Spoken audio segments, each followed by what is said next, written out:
Somebody got up to your brother. He's calling out your name. The Listen for a Change project offers our students a great opportunity to kind of go beyond the classroom and have the opportunity to interview community members.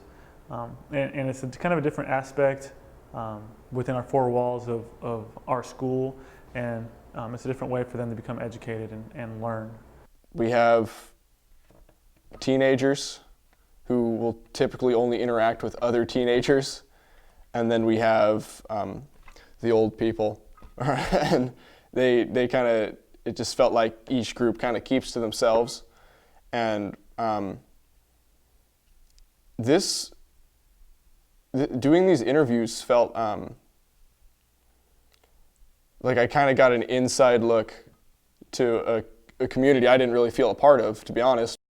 Adults look at our students differently after they witness an interview or are interviewed by our students.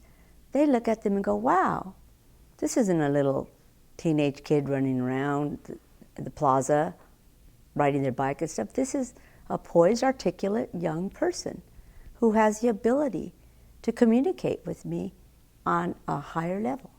And I think that gives those kids, too, that feeling of accomplishment, because they sense it. They sense the difference in the way they're being communicated with and approached. Well, I think the biggest thing is that the students have the opportunity to really talk to someone in depth and listen in a way that I don't think we normally listen. And because people come from outside of our school community and they come from other facets of life and other life experiences, they bring something to the classroom that also doesn't normally happen within the four walls. As they do the lessons, they're learning what is good techniques for body language, eye contact, and I feel like they can take those when they're going and doing community service, when they have to present themselves at an organization, if they're going and interviewing for a job, if they're able to, sit at a family dinner table and listen to their grandparents, listen to their family stories, and incorporate that in part of their life. So it's not just professional, but it's also personal. I think it gives a sense of don't judge a book by its cover. Because you can see someone who's perfectly happy, rich, and has a ton of kids and a husband or wife, and them talking about, I slept in a box for 8 years. You wouldn't know looking at them. And I think it's important for people to understand that with hardships you can get through it.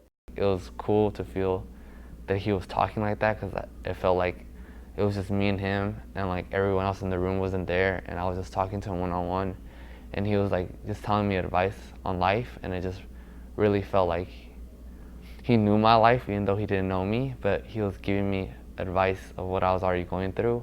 In my family, we don't have much college graduates. We probably only have one. And it pretty much, I related to her story by even though my family has low expectations, why not exceed them? Why not get more than that? That's pretty much how she motivated me. I think there's a common misconception that interviewing is easy, that it's just asking questions. And watching my students the first time that they interviewed, I think they had that misperception. By the fifth or sixth interview, you could see that they definitely got the rhythm, and they had watched enough good interviews by their classmates that their expectations were raised. And they had an appreciation for how hard it is to ask good, thoughtful questions that are going to pull a really good story out of somebody. Somebody got up to your brother. He's calling out your name. Oh, hiding under the covers with no one else to blame. What I thought was powerful was just getting to know someone from across town that I don't really talk to. Not everyone wanted to do it, mostly because we are put down as a poor school, we're not gonna go to college and all of that. And they have a big campus, lockers, everything. We don't have that. So no one wanted to actually do it because we thought they were gonna be stuck-up kids who were just gonna show off everything they have. And we didn't like that. Because not a lot of schools like to interact with each other. It's kind of like a boundary type of thing.